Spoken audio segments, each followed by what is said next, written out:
Sellers and buyers have high expectations following the rate cut that occurred in early June. In today's video, I will go through the challenges for both sellers and buyers, and from the perspective of an active realtor, I'm so fortunate to work with both sides. It is not as you expected, but I hope these experiences could answer some of your questions now that the rate cut has started and how that is unfolding in the GTA. Let's talk about it right after this.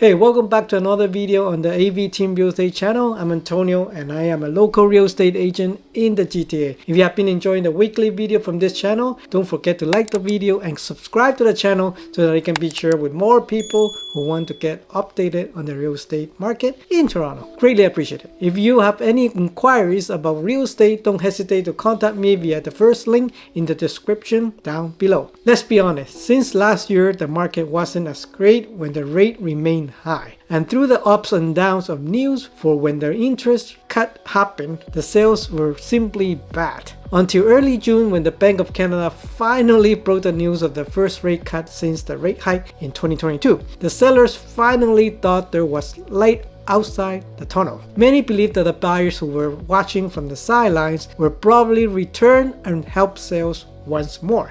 But if you watch my earlier videos, you know that I've said repeatedly that on a 0.25 basis, this first cut really doesn't have a significant effect on buyers. Rather, it gives them more confidence that interest hikes won't be happening in the future. As I work with a few clients in the field, the sales activities remain sluggish. I could actually give you some reason as to why this is happening. First of all, the sellers that were listing prior but weren't successful will firmly believe that after the rate cut, their homes could be a hot commodity and rush to relist again. On the other side, the sellers who were hesitant and held out finally waited for a rate cut announcement and thought this was the best time to list. So as a result, there is a huge influx of new listings that come to the market in June. And I can tell you, typically in June or during the summer in general, the real estate new listings don't usually go up. But because of the confidence level, many sellers rush to list their properties. Now that we have the reasons why there are a huge number of new listings on the market, let's talk about the buyer's perspective. With so much active listings on the market, really there are no reason for buyers to rush to buy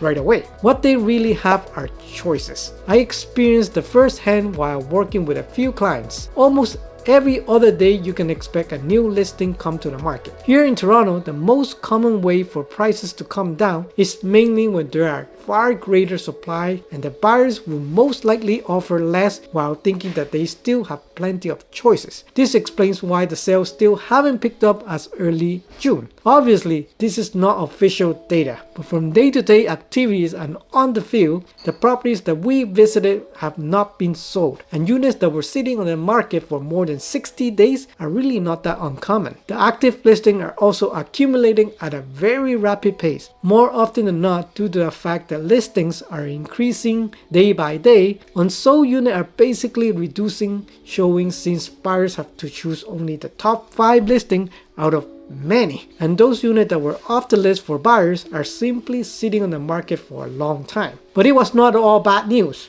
The situation that I described was mainly in the condo market. When we speak of the freehold market, which includes the detached homes, semi-detached homes, and freehold townhouses, they basically have a different market than condominiums. In context, I brought my client to visit at least 6 properties in the Toronto West area on a weekend, mostly in Etobicoke and also part of Mississauga. And guess what? All of the property were sold within 2 weeks since the day we visited. And we even put an offer for one of the homes, but we got outbid. And the total of offer was whopping 11. Here is the proof of the email. But there were 11 offers for a detached home in Etobicoke. This is just one of the properties that we got outbid. We have been outbid for a few other properties. However, we are not getting exaggerated high prices on properties. Believe it or not, the prices were not sold at a huge increase over the asking price. And to be honest, I think it is lower than most expected. At the very least, homes are still getting a good amount of showings. And one thing I noticed is that the homes that sold rather quickly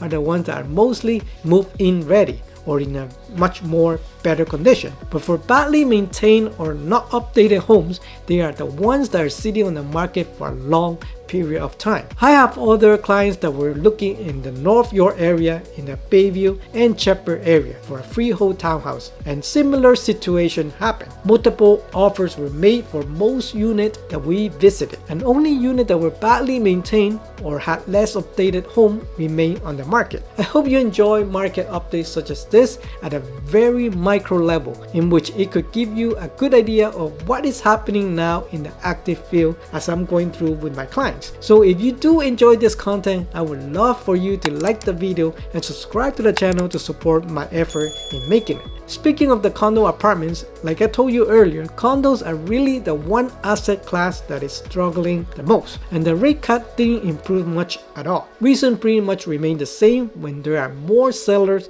looking to list their property, thinking the rate cut could yield them a higher price or a better chance to sell. In addition to the many condo projects that were completed this year, a huge number of units that came to the market at the same time made up the highest number of active listings currently. But again, there are units that were selling fast, and I can give you an example of my recent listing. In fact, this condo unit that I just had in my last video in Downsville could also demonstrate in an environment where there are so many units on the market how a condo could be sold in such a short time. So here we are at Ream, and let's take a look at my listing most recent at 60 George Butcher Drive, Unit 214. This area is in Downsville, as you can see here, and there are mainly two phases in this community, one at 50 and one at 60 George Butcher, and the rest condo townhouses in the vicinity. The point here I want to show here, there are quite a lot of listings. We're talking about 19 listings, but my listing is a 1 bedroom plus 10 units, so let's narrow down to 1 bedroom with a tent. As you can see, we still have 9 listings in these two phases at 50 and 60 George Butcher. So first of all, I want to say that I'm very fortunate that we sold it within 14 days. To be exact, it should be within a week. The reason why is that we have some condition that has to be going through. The deposit is already in the brokerage. Basically, we're just working on some of the conditions. However, I do want to say that also the main reason is the pricing strategy that got this unit sold. Now, there are a few other reasons my listing is more attractive to most of the unit in these two buildings, but I will get into that later on. And I was really comparing that to unit with 2 bathrooms. At the time of recording, as you can see, there's only one other one at 60 George Butcher on the first floor with 2 washrooms. Obviously, based on days on the market, this was listed after my listing, so I didn't know at the time when he was listed at this price at $598. Now, first, I will question why this unit at first floor listed at $598,000, which is close to $13,000 higher than my listing at $585, which is kind of rare. That's why I questioned that, and they are being on the first floor. And secondly, I was comparing that to 50 George Butcher. It's an older phase building that has 2 major disadvantages compared that to 60. One is that 60 is a newer building, plus they have higher ceiling and they offer much more upgrades. That alone, I was looking at this unit, a 50 Butcher Unit 310 with similar size and with 2 washrooms as well. And they were listed at $599,000, almost $600, but the main thing I was looking at is they on the market. They were sitting there for 37 days, practically over a month. And that's the reason why I want to price it a little bit lower, so I have an advantage for more eyes to the unit. So now compared to the other unit with 1 plus 10 and 2 washroom, it's at 50 George Unit 209, and this has less square footage and with similar pricing to the Unit 310 for $598,000. Obviously, these 2 units being on the 50 George Butcher and also higher price, I will have advantage over these 2. The rest of the unit is a 50 George Butcher, and the rest they are only with 1 washroom. On the higher floor for 603 and Unit 309, they were listed at $575,000 and $549. The eye-catching thing here is that they were both almost on the market for over 60 days. One with 59, the other with 63, and still counting, sitting on the market. The 2 other ones on the lower floors at $545,000 and also $539,000 170,000 were recently price reduced. This status means price change, and yet they are still on the market with one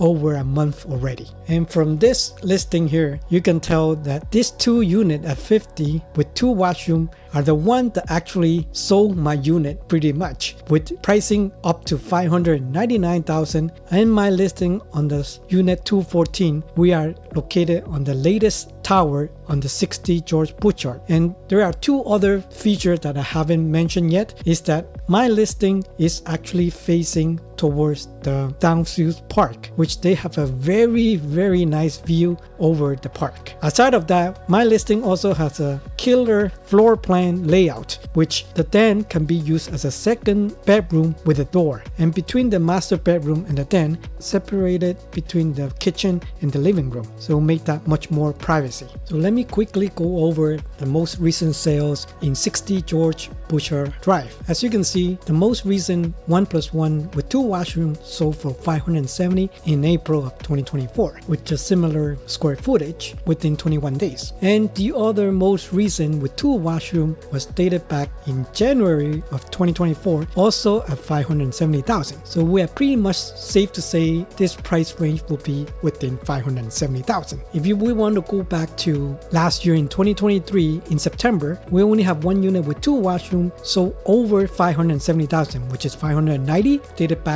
in 2023 in September. And if we go back again to August, we have even higher at 595. We have 660 in summer of 2023. But as you can see, the buyers are bidding under the asking price, and the trend is going downward, as you can see. And if we are looking at the buyer's perspective, you wouldn't go higher price than now, right? So we will be expecting 570 or even lower. Now going back to what is actively on the market, this 2 unit at 599 obviously won't get what the market is permitting, since my unit is priced lower. And also on top of that, we have 2 features none of this available unit has. One is a view towards the park. Secondly, is on the newest building in 60 George Butchart Drive. And also the den layout is excellent, where you can utilize it as a second bedroom with some privacy. So along that, that's my reason why my unit sold pretty much faster than any other unit here. I hope you like my analysis here and why does the pricing strategy does really well in this market. Now, I hope the actual example of the condo market and also the freehold market in Toronto West at Etobicoke, Central North York, and also in Mississauga could give you an insight into how the freehold market is. Mainly after the rate cut, the market really didn't turn out as most sellers wanted to. More likely, we have to see if there is more absorption of the active listing, because as long as the active listing don't come down, I think the market will keep having downward pressure and sales will just suffer. Downward pressure also doesn't necessarily mean the home prices will start to come down significantly, because the seller are also not letting it go at lower prices, and that's the reason we are witnessing fewer sales. At the current rate, we probably need to see more rate cuts down the line in order to reduce the active listings and improve the sales activities. Bottom line, it would take a while before the market can improve once again, but the right strategy could still take advantage of the current situation. If you have any question or would like to speak to me directly about your situation, book a call with me via the first link in the description below. I hope you have a wonderful day, and I'll see you in the next video.